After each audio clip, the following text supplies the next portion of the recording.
There we go. All right. So we can go ahead and get started. I think we've got a good amount of people in. Welcome everybody to today's Dallas Job Seekers Club. We're going to be talking about star stories and interviewing today. I have Mitch, and Mitch, if you're ready, we can go ahead and hand the mic over to you. Thank you. I've got the mic. I want to welcome everybody to today's webinar, Creating Star Stories for Your Best Interview. One of the most effective ways of having your best job interview is by sharing what are called star stories with job interviewers. And these star stories become your interview answers for the most part. And that's the subject of today's webinar. Again, if you all have any questions along the way about these star stories and even interviewing in general, if we have time to address those as well, I'd be glad to. Just type in your questions along the way into the chat. And there's a chat button at the bottom of your screen, probably. You click on it and then a window will appear and a text box, and just type away. And when you press the enter button on your keyboard, it'll be sent to Daisy, today's moderator with the Dallas Public Library. And by the way, I want to thank Daisy and all of the staff with the Dallas Public Library today for doing what they do every single day, not just to put together these incredible opportunities for webinars for the public, but everything else they do behind the scenes to help you, the job seeker, and everybody else in the community with connecting them to educational opportunities. So thank you, Daisy. I appreciate that. And I'm sure we all do. So I'm going to share my screen.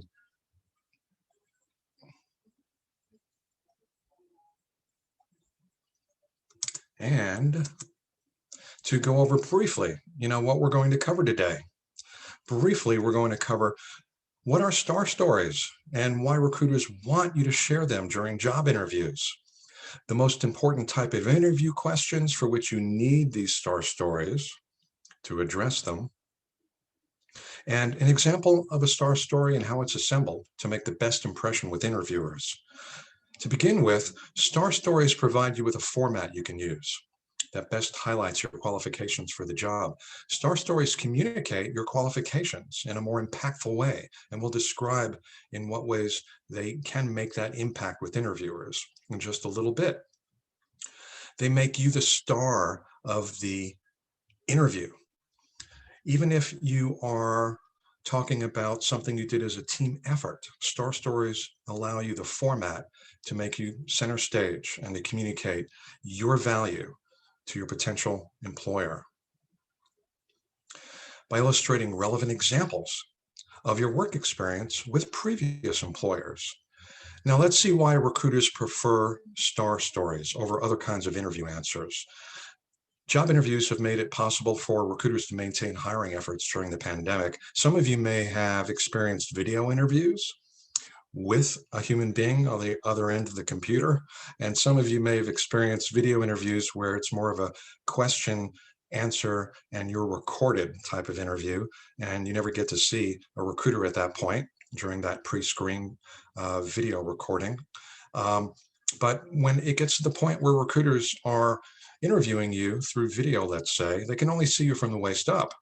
And they may not see the ways that you can demonstrate to them non-verbally, that you're open, that you're confident and enthusiastic, for example.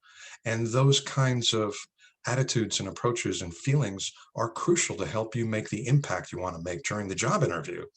So to make up for this, the kind of interview questions that recruiters ask even more often than they did are called behavior-based interview questions, because they can't see all of you just from the waist up, and they want to get a better feel for what you've done in your work history and better understand what you're telling them.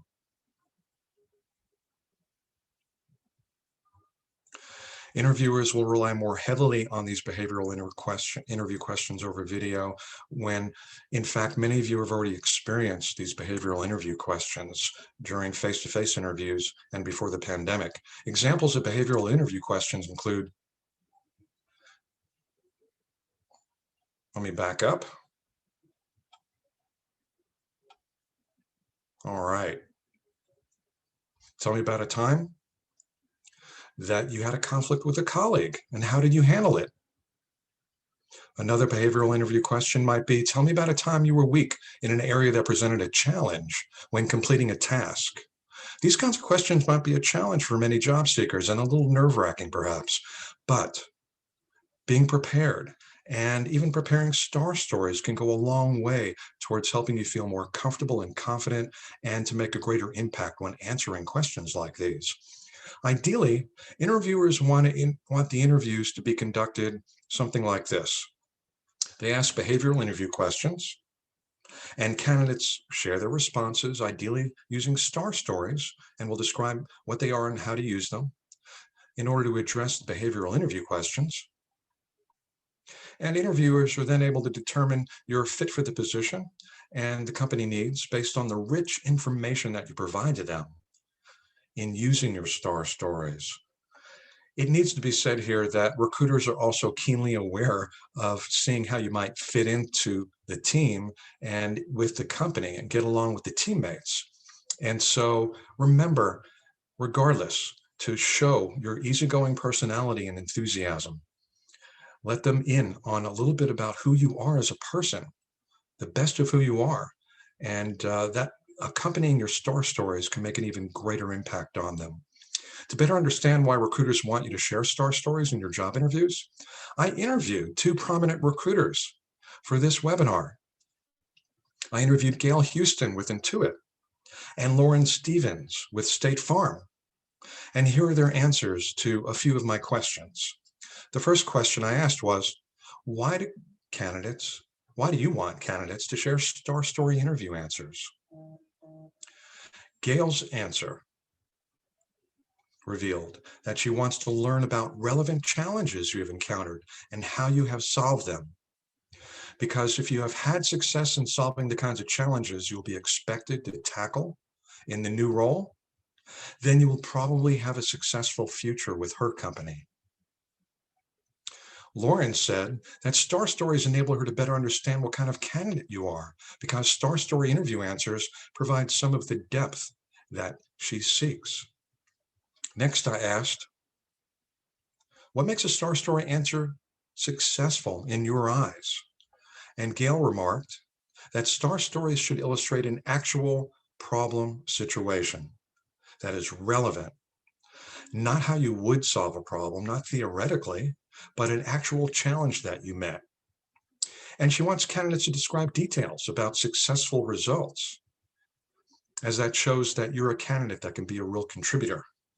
Stories have a positive impact during these interviews because they help differentiate you from other candidates potentially that don't tell star stories. And the action steps that you describe in your star stories can demonstrate that you're a problem solver. That's one of the employer's priority skills for most candidates. And the details in your stories that you can provide can validate the case that you're making with them that you're a more qualified candidate. And describing the results of your efforts in these star stories can make the value that you bring to the potential employer more memorable to the recruiter.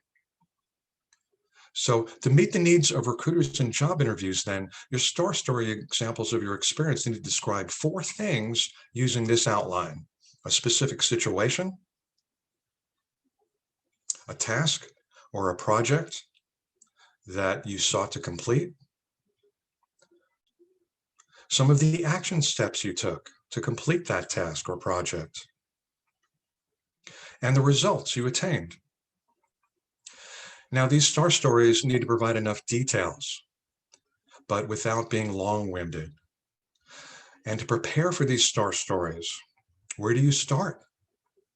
Well, you can start by analyzing the job position requirements, understand the required skills, and determine the results that they may want you to attain for this job. Now, this would be a job description about a job for which you're going to be interviewed. Here's an example of some skills from a job description for a learning and development coordinator. And you want to analyze the position, analyze the skills and the knowledge.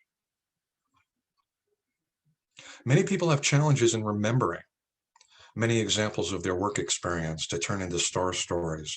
And if you're among them, one place to go is a document you may already have on hand. It's your resume. Your resume bullet points may help you get started. Here's an example of resume bullet points that have been a resume bullet point that's been created based on one of the skills in a job description. We're going to discuss an example star story based on a situation, skills, and results described that relate to this. And remember, the bullet point in this case relates to the job description, and it says increase training program effectiveness by 150% by meeting employee skills performance goals by 60%. That's what the candidate had in the resume. And the candidate's going to describe a specific situation, the task that was involved or the goal, some of the action steps that were taken, and the results that relate to this. The situation that she wrote was, as an education coordinator for Acme Company. All of you have probably heard of the Acme Company. That was the company that the Roadrunner was constant in the cartoons, was constantly writing, dealing with to find solace away from the bad guy. And the candidate described the task as, my goals were to implement programs that would increase the effectiveness of an employee skills training program while improving skills performance by 50% compared to the previous year. A few action steps taken that were described were, I interviewed team members and identified needed work skills. After developing curriculum and learning objectives, I recruited subject matter experts to conduct workshops. Then the effectiveness of each program was assessed. She described the results of her efforts. Under my leadership, program effectiveness did increase 150% over the previous year, and employees' skills performance goals were improved by an average of 60%, which was 10% over the goal. Here's the star story drafted in its entirety, so you can see what it looks like. It's not all that long, and in fact, this is something that could be recited, and it doesn't have to be recited from memory, but a story that can be told in about 60 to 90 seconds.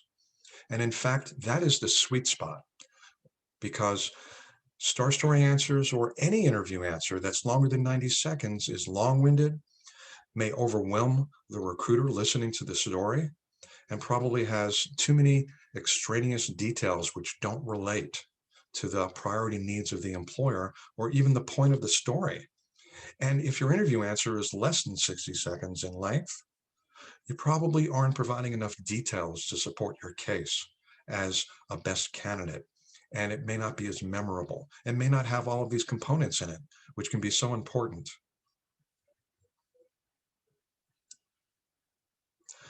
So, in a brief review here of how to create a short story, a star story, make sure that it's a brief description of an actual situation. For example, working as part of an audit team at a client's site, I acted as a liaison.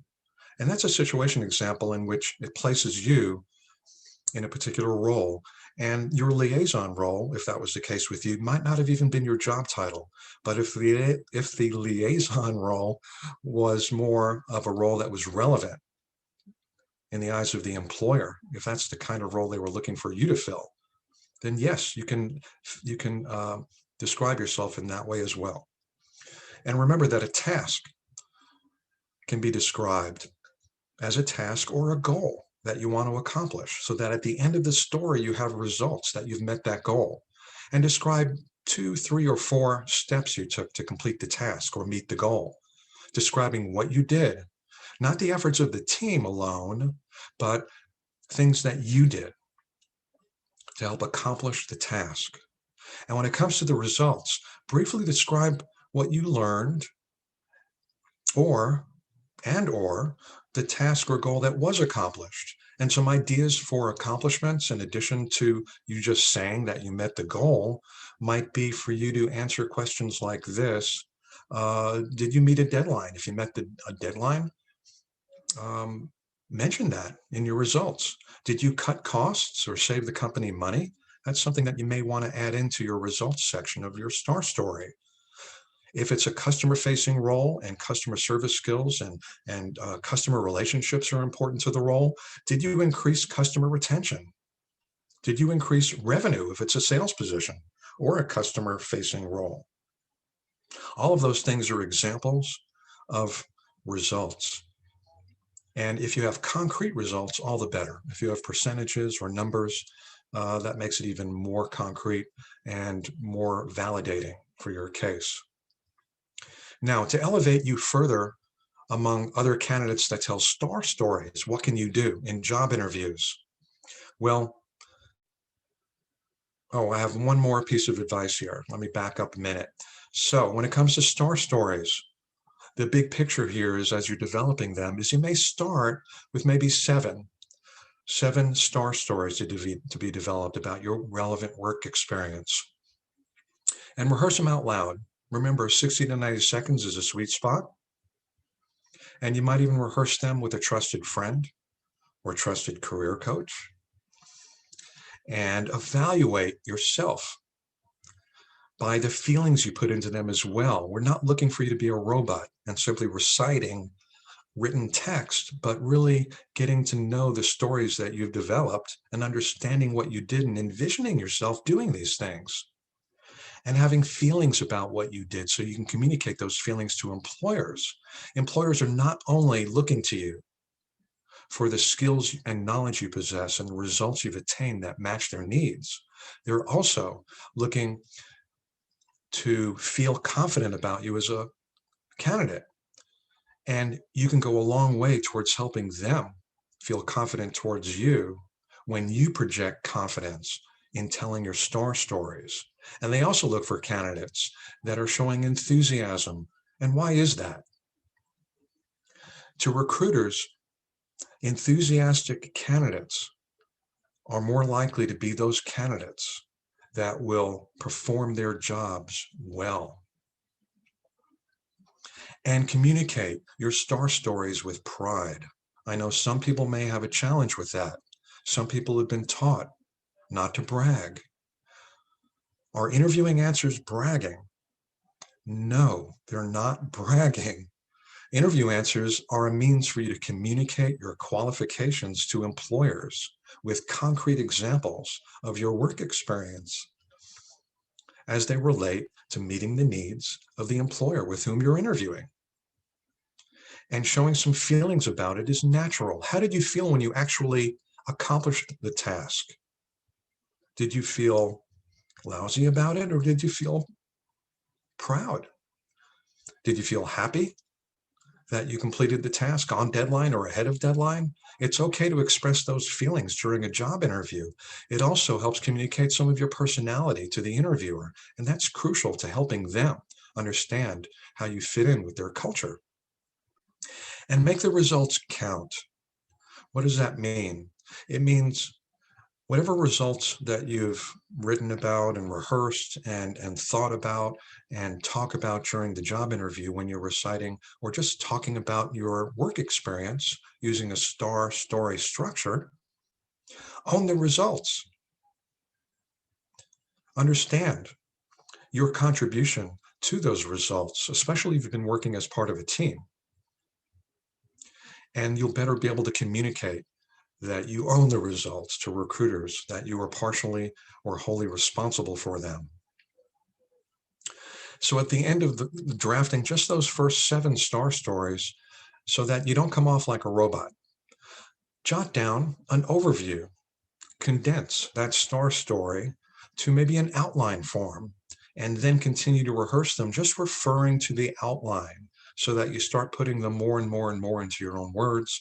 You might even paraphrase some things in your star story, but you're basically communicating the 4-part structure of a star story for that example. And be imperfect. What that means is don't worry about being perfect. Don't worry if you make a mistake or if you stutter or pause during a star story. You're human. Recruiters expect that. It's okay. take the pressure off yourself and just tell your stories. Remember your star stories. Remember they were real happenings, real experiences, and get in touch with those experiences as you tell them. That's what recruiters are looking for. So what did we learn from Gail and Lauren? Oh, one more tip. Come back up here. So how do you elevate yourself among even those candidates that are also sharing star stories with the same recruiters? Lauren has a tip that you can also elevate yourself by communicating through a star story that this is how you would contribute at their company. Because she says, we're not just looking for an employee, we're looking for a teammate. And so she wants to be able to better envision you working for her on the team. And so you can relate some relevant work experience that you've had using a star story structure, but then just make a link or a bridge to what that might look like at her company based on what you know that they want you to perform for them in the role that you would be playing at their company. And that helps them even more so envision you in that role. So what did we learn? We learned what star stories are, why recruiters want them from you, the most important type of interview questions for which you need to prepare, and how star stories can help you prepare for them best, and how to create your own star stories for your best job interview. I'm going to stop the share and field any questions that you all may have written into the chat or type into the chat right now. And if you're comfortable, after Daisy has read all of the questions and we have time left, ask more questions. And you can unmute your video if you want, just in a few minutes here. Daisy, what questions do we have so far? We haven't gotten any in the chat. I know people have questions, like everybody has questions. But if you have questions about star stories or interviewing, type them in the chat. You can send them directly to me as well. Or if you look at your screen and where it says reactions, you can raise your hand and we can unmute you and you can ask your question out loud as well. Yes, y'all must have questions. I know you do. How many of y'all in the chat just type a 1 or a 2, a 1 meaning you've had a job interview in the last 8 weeks. And a number 2, thank you, Peggy. That was a really good info. You're welcome to type a 1 into the chat if you've had a job interview in the last 8 weeks. And a number 2 if you hadn't. How's that? We'll take a little poll. So far, we've got one person who's had an interview in the past. Fantastic. Fantastic. Good. Excellent. So what do you feel might have been a challenge for you during the job interview? Type in one thing that may have felt like a challenge to you or a question. And for those of you that hadn't had an interview in the last 8 weeks, when you've had a job interview before that, what was something that was nagging at you at the end of the interview or weeks later or during the interview maybe? Type it in.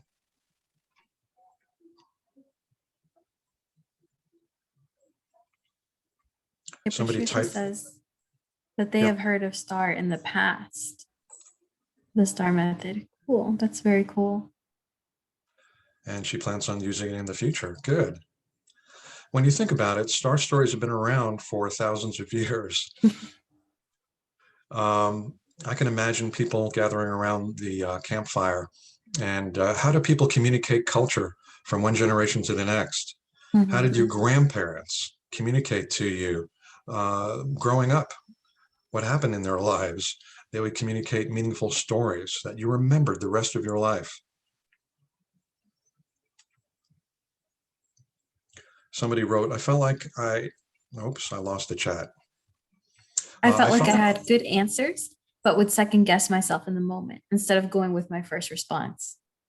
That's a really, really good comment. How many of you have experienced the same thing where you've second guessed yourself in the moment? I know I have in past interviews instead of going with your first response. Advice I gained years ago when I was in school about even test taking. After you've studied for the test and then you're taking the exam, what's the advice that people give you? You know, when you're looking at the A, B, C, D, and E interview and the question answer options, you go with your first gut. If you've already studied and you've already prepared, you know, the interview answer you think is the best one initially is more than likely the correct one. And the same thing is true with star stories. When you've understood the needs of the employer, understood how you match those needs, prepare star stories with which relay experiences that relate, and then you're in the middle of the interview. You don't have to second guess yourself. Just go with your first response of your star story and don't worry about it once you've delivered it. If the recruiter is interested in learning more, they'll show their interest by asking a follow-up question after you've told your star story. And that's a good sign. That means they want to learn more about you, dig into the details. It means they have interest in you as a candidate. Mitch, can I add something? Allison is Director of Career and Financial Services at the Career and Financial Services Program at JFS. Yes, Allison. Hi, everybody. One thing I want to remind everybody, when you go into an interview, sometimes you feel uncomfortable, like, oh my gosh, what am I going to say right or wrong? You're interviewing them also because you want to make sure that this is the job you want for a very long time. And so to be able to do that, sometimes when you feel like you're also interviewing them, it'll help you calm your own nerves down. It'll be very helpful. So you're going to have your star stories, which everybody loves to hear, I'll be honest with you. And then from there, remember that you can walk out of there, get a job offer and say, I don't want to work for those people. And that's okay too. You want your next job to be your last job. You want it to last a long, long time. So any comments about that? Yeah, we had somebody that made a comment about anxiety, that it's been difficult when doing job interviews, and the STAR practice will be helpful. You know, remembering that it's a two-way street, and in a sense, there's more equal power in this interviewer-interviewee relationship than you believe, and you initially believed, and maybe that'll help you feel better about the situation. And you can ask questions of them. In fact, have questions prepared that are based on the research you've done about the company. It shows off that you're interested in the company, that you took the time to learn something about them and ask questions related to that. Another comment here was somebody said, daughter was interviewing fresh out of college, so had to rely on group projects. Many students didn't do their part, and she repeatedly had to do several parts of the project. How many times has that happened to us? Interviewers ask how to solve that problem. Interesting. Yeah, when they're interviewing college graduates. That's a problem to be solved about interpersonal relationships and working as part of a team. And so how she solved that problem could be turned into a star story and a happy ending. I call the results a happy ending without besmirching or mentioning the names of the other team members that didn't pull their weight. You never want to say anything negative about coworkers or project team members at school, but simply how you help solve the problem through your interpersonal and communication skills, or part of the problem, how you advance the solution, even if not everybody at the end of it all pull their weight. Somebody made a comment here. What do you recommend following up after submitting a resume and or interview? Timeline, communication method, et cetera, et cetera. That's always a challenge for people when they're, you know, excited about the job, or they're anxious and they know that there's competition for the job, and they don't want to follow up too soon and seem desperate. They don't want to follow up too late and miss the boat. And so it can create a lot of concern for job candidates. Well, one thing that sometimes can help in that regard is before you end the interview. And I know we're not talking about the full scope of interviewing today. That's a whole nother webinar or two. But at the end of the interview, you can summarize your qualifications for the position as they relate to how the priority needs of the employer and what you learned as to how you're meeting the needs during the interview. You can reiterate your interest in the position if you still are. And you can also ask them, what is the next step? And see how they respond to that.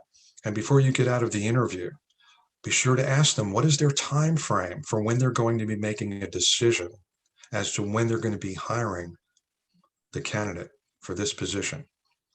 So by you getting that information, and sometimes they will give you that information, that gives you what you need to know that can help guide you in when to follow up with them. If they tell you we're going to be making a decision in the next week, then what does that tell you about when to follow up with them if you haven't heard from them on day 6 following the interview? If on the other hand, they say, well, we are not going to make a decision until the end of the month, and that's 3 weeks away. That gives you a whole nother time frame within which to work to help you strategically decide as to when to follow up. But you don't want to wait too long. You really don't want to wait until the 11th hour to follow up with them, because they may have made their decision days before the end of that timeline that they gave you. So a rule of thumb might be, if it is 3 or 4 weeks away, you might follow up with them in the next 7 to 10 days, 8 days after the interview, so that they might remember the original interview, remember you.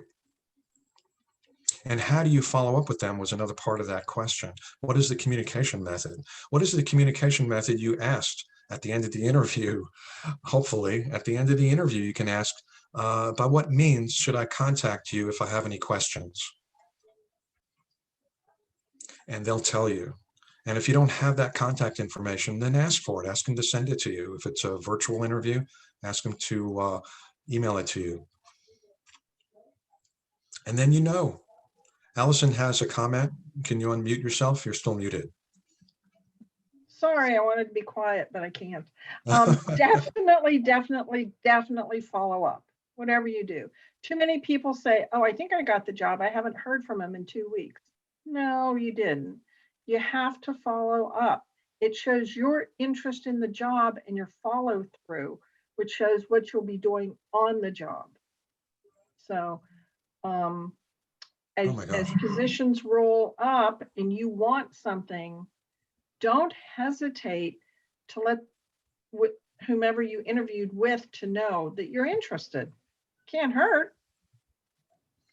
So many people are concerned about following up, Allison. I know. I don't understand it. Well, I do in that they're concerned about doing something that may frustrate the recruiter. But Allison's saying what they want is to know that you want the job. They want to hire candidates that are definitely interested in the position, not that are ambivalent or not that come across as being indifferent to the job, because they believe candidates that are enthusiastic and really communicate they want the job may be among the best candidates that they have. Doesn't that make sense? I'm curious, how do you all feel about following up after the interview? While we wait for some comments, I got a few direct messages, and the first one is about a situation. So I have a comment that I would like your opinion on, not directly related to interviews. I noticed that the listed qualities for positions in a field and a job I am familiar with usually are quite a bit higher than what is required to do the job. That's a comment and a question, I guess. The question behind that comment is, how do I deal with that? So, and you're taking it back a ways to what you see in the job description. So there could be many questions behind that. One question might be, what? Should I apply for the position? Is the employer asking too much? Am I really qualified? I think I'm qualified because I know I can do the job, but the qualifications, some of them, the qualifications they're putting in there seem to be much greater than what's needed. So what should I do? Is that getting at what your underlying question is? Can you DM Daisy with a yes or a no or a maybe?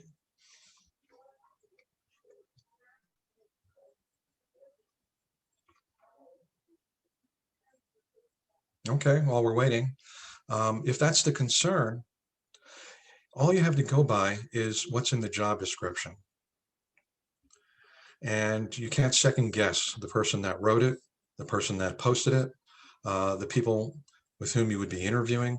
They'll be relying, at least in part, on the job description, which was probably taken from the job requisition, which was probably taken from the file in the HR department's file folders that relate to that job opening, to that job within the company. And so pretty much take it at face value, except I have heard from many clients over the years that for some employers, what they seem to expect is what? The moon. They're expecting the candidate to have every skill. And that brings up another question. Do you have to meet all of the qualifications in order to feel comfortable applying? And what's the answer to that? Do you have to meet 100% of the qualifications? Daisy's saying, no. No, I wasn't 100% qualified. My boss, Allison, might be dismayed to hear that right now. She's on the call, but when Daisy interviewed for her position, when I interviewed for mine, I was not 100% qualified. No, I applied to the library without ever having worked at a library. Look at that. Ta-da. Ta-da. Here I am now. I'm in library school. There you go. Who would have known? So you don't have to be 100% qualified, but you do have to know that you need to analyze the job description, the job lead, and any other information you can glean from the company website if you're really interested in this position, and determine your goodness of fit. That's a whole nother webinar. And the short answer is really analyze that job description. And rule of thumb is, and there are many rules of thumb. If I had more than 2 thumbs, I'd have more rules. But the 2 rules of thumb are you 80% qualified for what seem to be the skills that most characterize that position?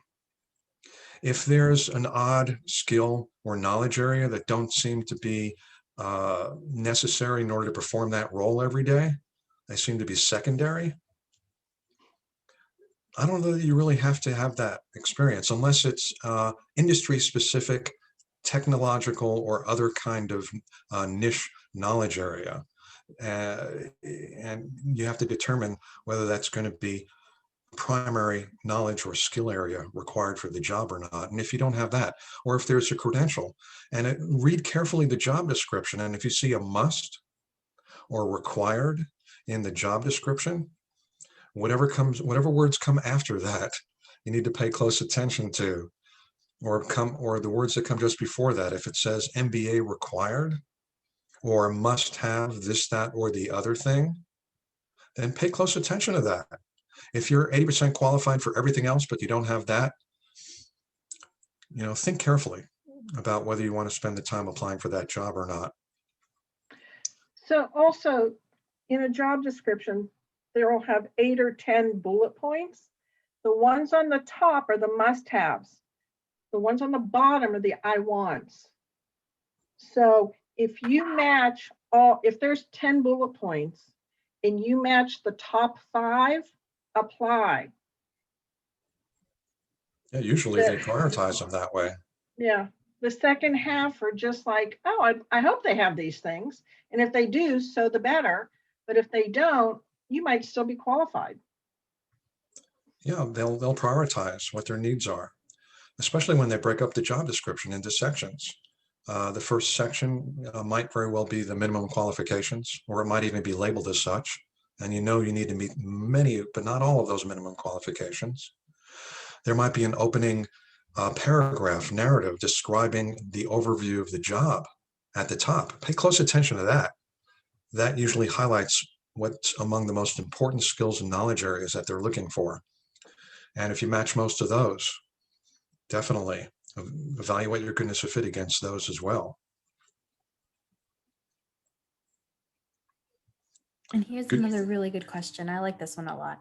Recruiting managers like to ask about our weaknesses. How do we respond honestly without ruining our chances? Great question. Answering that question is a weakness of mine. So no, never, I'm teasing.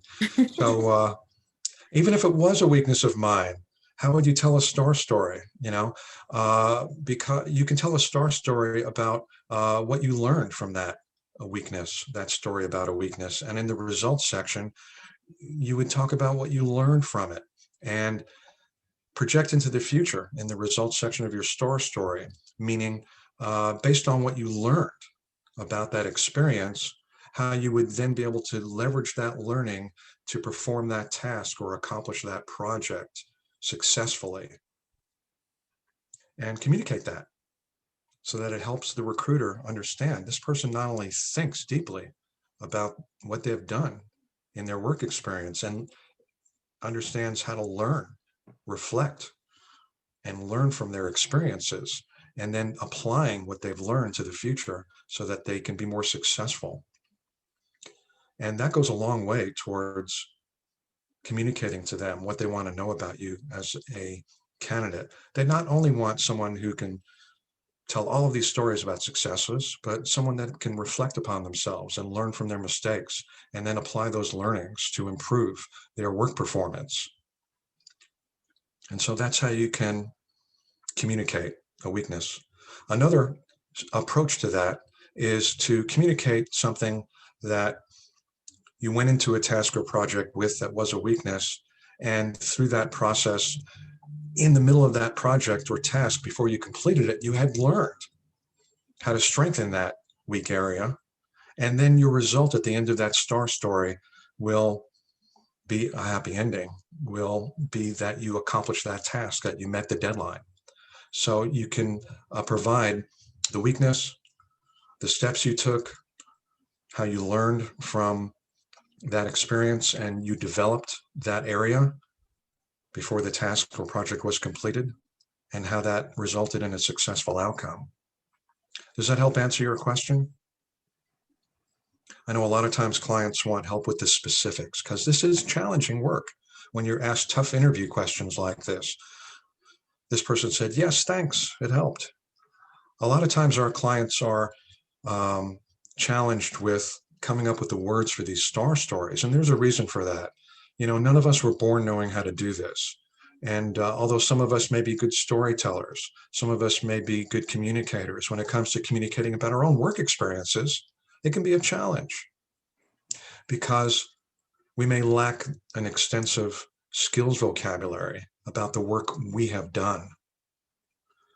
When you were working in your job and you were being successful and growing into successful experiences, there probably wasn't anybody standing next to you helping you point out and describe to you the skills you were using and why that enabled you to be successful in your work tasks. And so it takes some time and thought and effort to come up with the words to describe what you've done, how you've done it, and how it resulted in a successful outcome. And that's what career coaches are for. Career coaches help people every day with this kind of thing. Any other DMs or questions people have through the chat? Also, we can totally unmute you if you want to ask your question out loud. Any other questions or comments? Y'all are asking great questions. You're making great comments. Does anybody have an interview coming up? All right. Anybody hope to have an interview with a particular company to which they've applied, and you have a question about the interview approach that you want before the interview?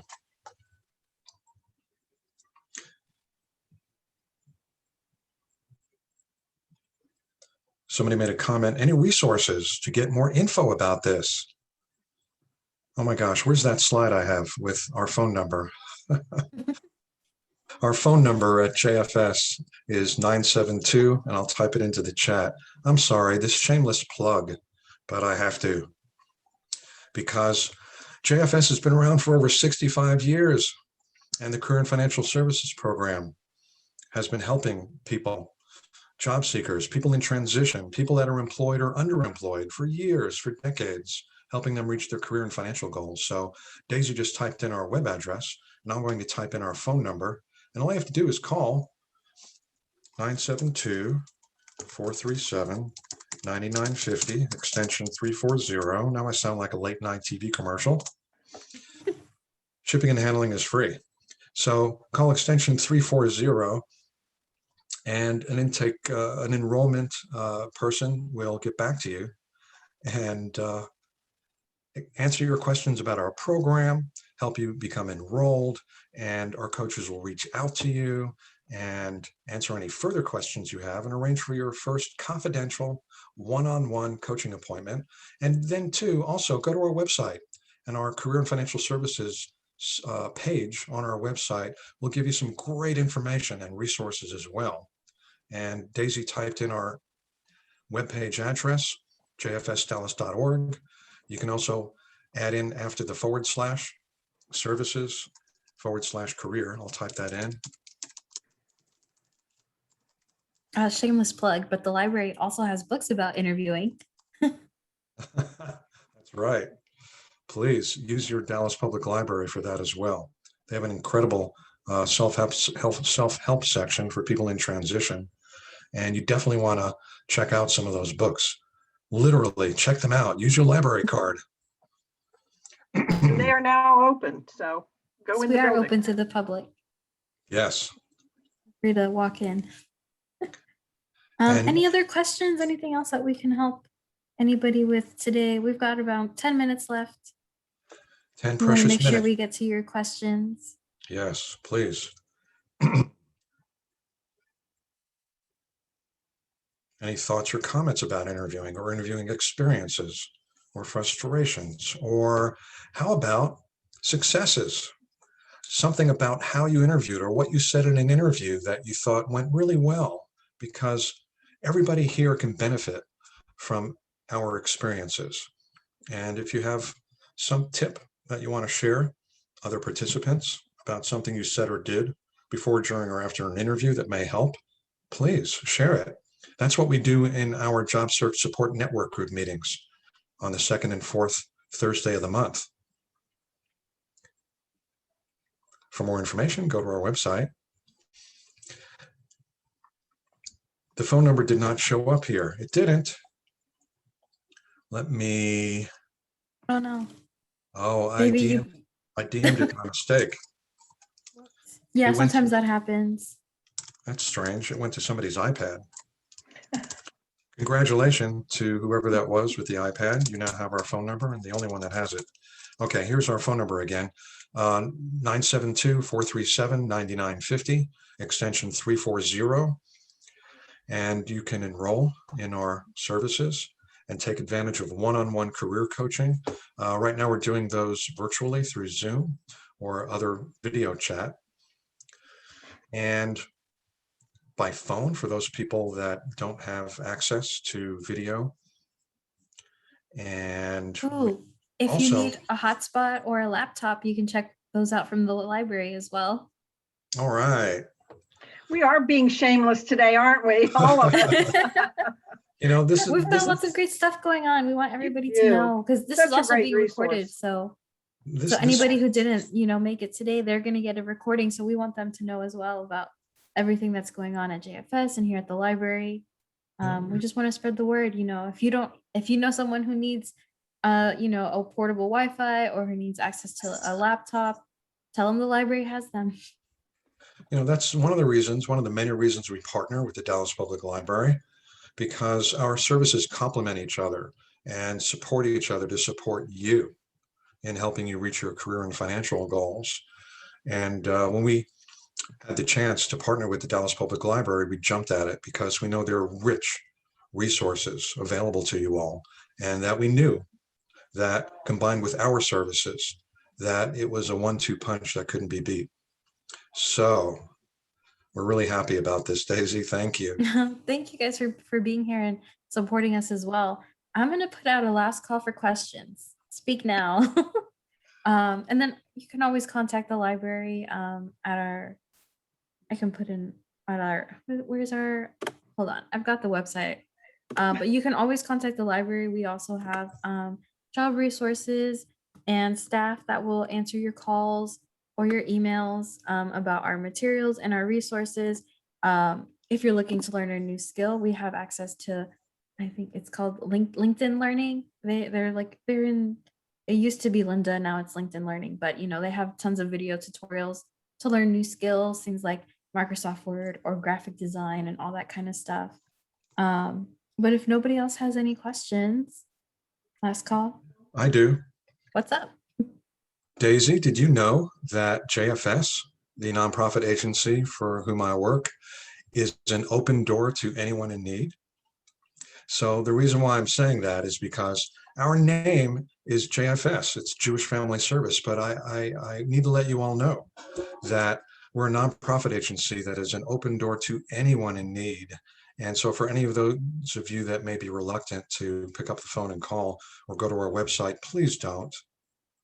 We're here for you. We're here for anybody in the community that needs assistance. So please feel free to contact us, okay? Alrighty, thank you, Mitch, and thank you, Allison, as well for joining in. Thank Thank you. you to everybody who joined us today. Thank you, Stephen.